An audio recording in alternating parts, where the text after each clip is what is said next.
Matondo mingi na bino bandeko balandi. Tozongisi lokumu makasi yambo ya maso bobo mesano. Lokumu na mukolo pema tata mokele mukolo na se. Wapi o yambo azalaka ye moko na bokoli ya tata mokele nde bongo akomi ebele. Na bokokisi na ye nde bongo amikokeleli na maso o tata mokele azali moko na ebele pe ebele na moko. Nde lokumu na ya biso mobandi ya bayindo fumu wamba mpungu tulendo tonda dezo totondeli mwanda Kongo mobateli ya bayindo. Wapi libungi ya bana Kongo pe Afrika nde bongo kotika bango ngbenda koya kobotama lokola bato nyonso tobengi mfumu kimbangu ya ntongo na bilaka yaki bavita mbanza ko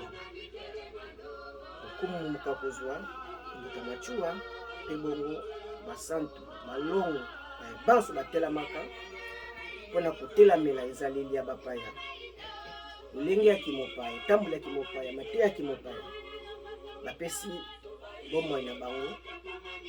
mpona kolukela molongo mobimba bolambo matondo pe bongo na bakoko babiso babotamaki bango na bango bayindo po tobima bayindo a 100% po tobatela mabele na biso ya Afrika. Ya matondo na bana bilaka oyo baza kosala bokasi sango ya kipwanza kia bandombe makomela bandombe baso oyo baza kobatela ngiatilu ezaleli etamboleli ya boyindo ya fumu kimbangu ya tradition ya culture mpona kopesa positivité na bayindo matondo na bongo baza kaka balobi te kasi basali mpona bolamu ya baso mokakozwa na bangunza baso pe bongo na moko ya telema kobunda mpona kolakisa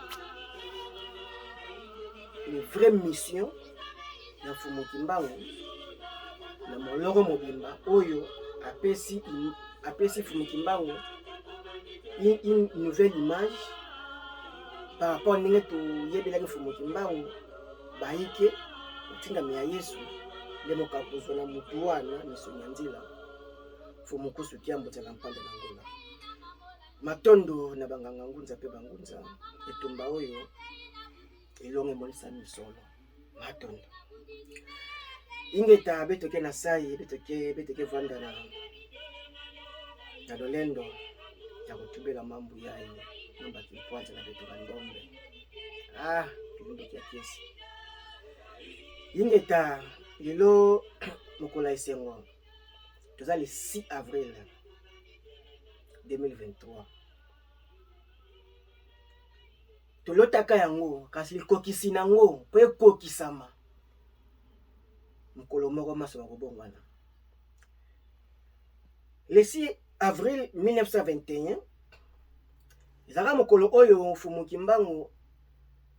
amimonisi sikoyo na molongo mobimba ete ngai nde molamusi motelemisi mopesi bomoi na bayindo. Donc centenaire ya fumu kimbangu lelo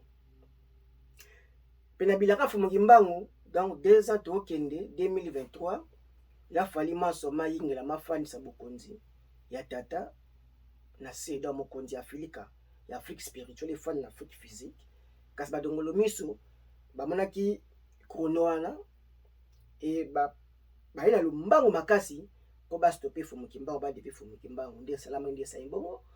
6 mois ya koteya fumu kimbangu après bazwi mbala moko boloko na bomo 30 na mbanza katanga. Lelo eza mukolo munene makasi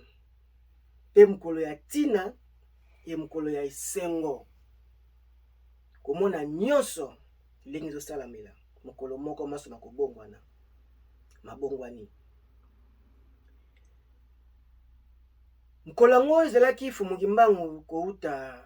na kiwatoma to na kisasa kozonga Mbanza Kamba kokende nzela na ye ya boluki bobo mesano kasi na elembo ya bobikisi baindo kati na ye nengwa kia tondo kobela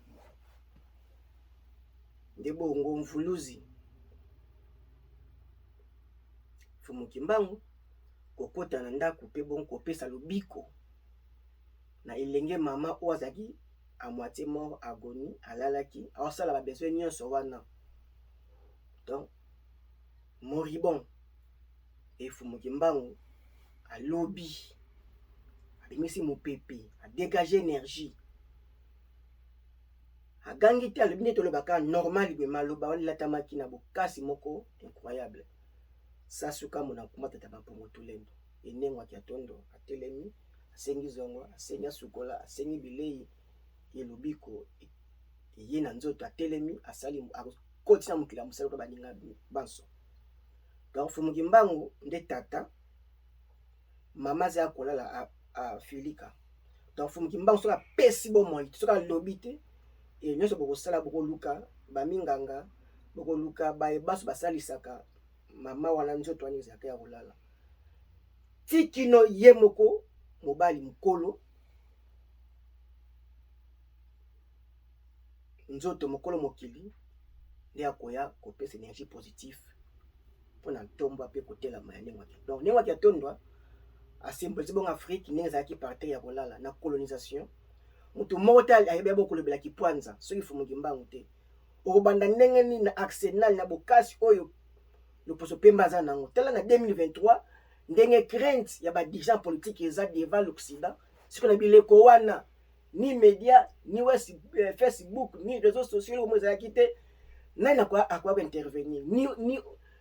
ONG ni eloko eza te donc osala makaba koboma yo na ndenge nyonso tokoloba bongo aza te Fumuki Mbangu parvenir kosenga kipwanza na moment wana nde bongo nengwa kia tondo na Congo Central na Mbanza Kamba esangone etamboli na bamboka nzinga Mbanza Kitsuka ekei bongo panzani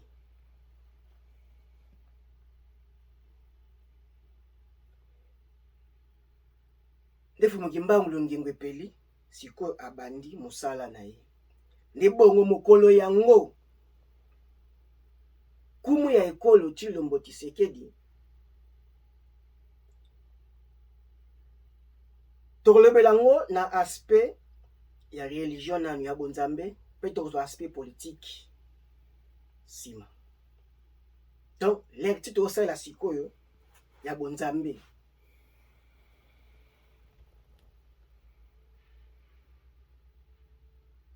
elakamaki déjà 2 ans 2021 na Mbanza Kamba ete le 6 avril oyo ezala chômé et payé eza bongo férié et payé ebundisamaki na one kaka bamekaka bazalaka kobundisa pamba te toa na parlement gouvernement bango tout baza na foi chrétienne donc etumbi kozala donc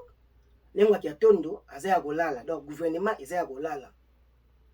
bazokoka te koluka solution pas même ya courant oyo baza na inga pas même ya mai oyo baza na fleuve pas même ya bilei balesa bana na bango ya mboka baza na baterre moko fertile baetare ya mibele koleka bana espace ya kolona bakolona te donc nengwaki ya tondo aza ya kolala donc gouvernement badirigeant baza ya kolala lelo mokolo oyo Fumuki Mbangu akoti sikoyo na activité na gouvernement congolais po akokela na bagouvernement nyonso ya sous région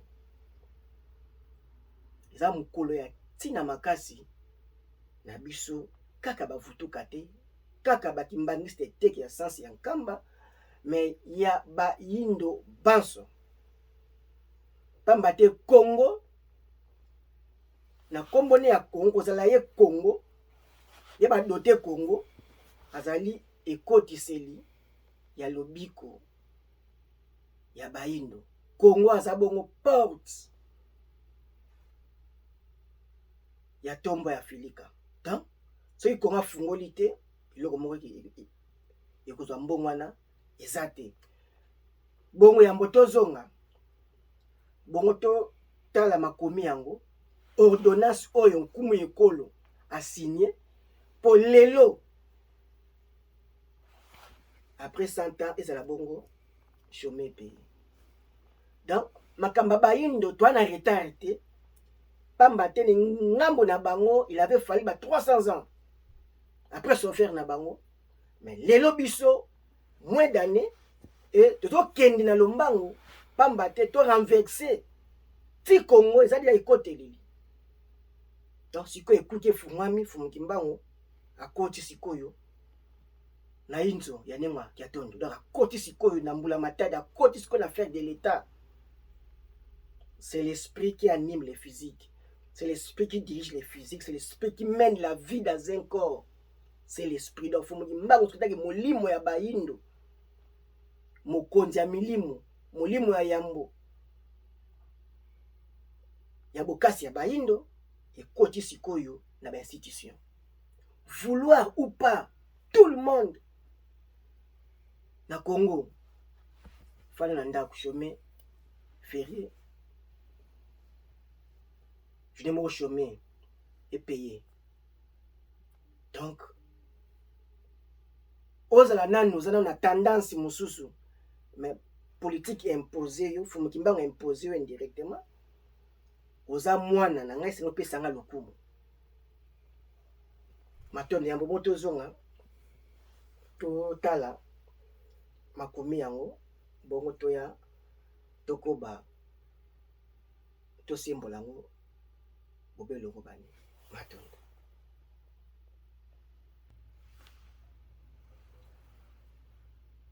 Officiel Félix Tshisekedi vient de signer l'ordonnance numéro 23/042 du 30 mars fixant la liste des jours fériés légaux en RDC. Félix Tshisekedi fait désormais du 6 avril journée fériée en RDC, journée du combat de Simon Kimbangu et du combat africain. Une ordonnance présidentielle a été rendue publique ce jour. Simon Kimbangu est un symbole de nationalisme congolais et figure de résistance. Dirigeant l'ordonnance numéro 23/042 du 30 mars fixant la liste des journées fériées légaux en République démocratique du Congo. Le 6 avril, journée du combat de Fumu Kimbangu et de la conscience africaine. Matondo na bandi blandi ordonnance signée par Nkumu ya ekolo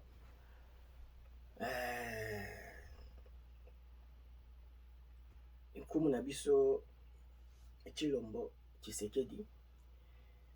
ya yambo moka kozwa olingi tosengeli bango mapamboli Fumuki Mbangu apambola bango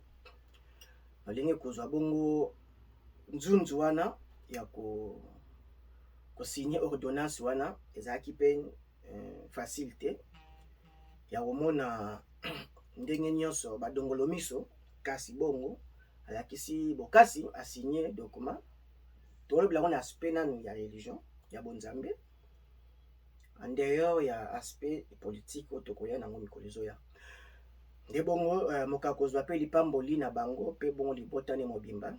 ya mosuni pe bongo ya politique moka kozwa Matondo Nkumu ekolo Tshilombo Tshisekedi Matondo nde bongo na biso bafutuka na biso bakimbangiste et na biso bayindo eza nouvelle ère eza mopepe bongo ya sika wapi oyo esigname le bongo conscience africaine élève. Donc kolamusa kibomoto ya mwana filika ya mota filika. Fumu Kimbangu ayaki po ablongola biso na maboko ya ba impérialiste, ya maboko ya ba multinationaux, ya maboko ya colonisateur. Alongola biso wana pamba te yango nde ekangi biso.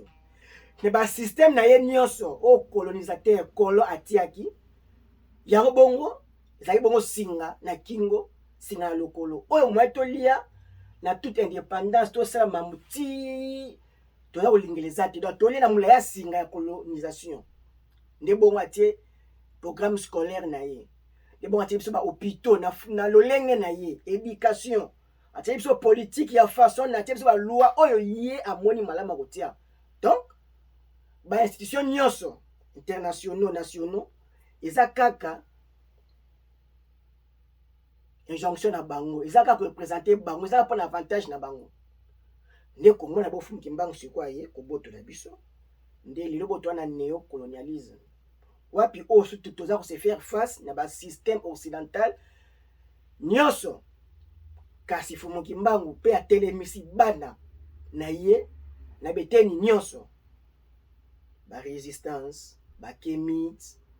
ba nyonso wana baza bana Fumu Kimbangu, Cheikh Anta Diop, Omotunde, e lolenge na lolenge ba ebanso wana baza bongo bana ya Fumu Kimbangu pamba te recherche nyonso scientifique, toute orientation scientifique sengeli bongo molimo et orienté bayebi omamto olobela. Donc comme si bazo dicter bazo commander yo pour poursuivre recherche moko ti okoma na résultat positif. Soki te okata na nzela des orientations mais molimo mutu aza kooriente pa mateli kabobotami nango ekosala na mokili ya mosuni. Donc eza bongo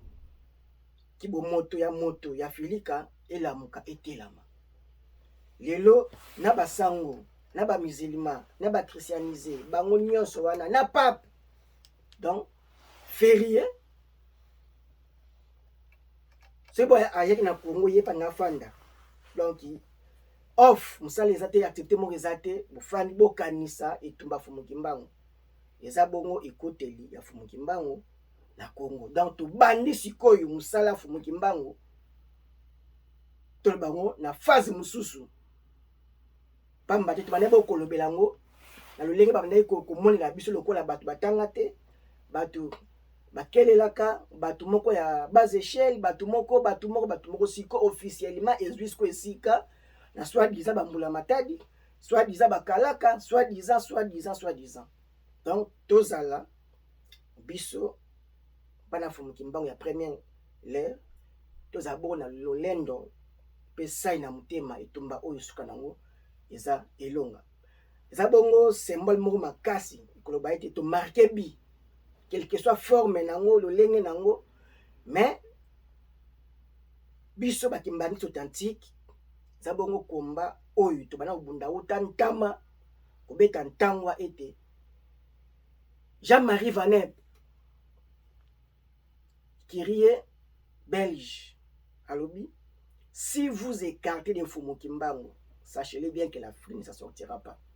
Donc, quel que soit le niveau d'intelligence aujourd'hui dans l'Occident, totani beaucoup, quel est l'Occident, quel que soit français, aujourd'hui, il y a français, au côté, qu'il y a porter solution à problème africain, ni à Congo. Pas maté, aux innocents, aux victimes, il y a escroquerie occidentale, il y a déviation occidentale. Donc, il faut que c'est votre tradition.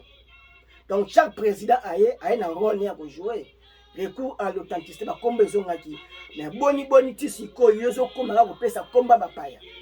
Mobutu azana raison na miteni wana Buta Kabila yaki alobi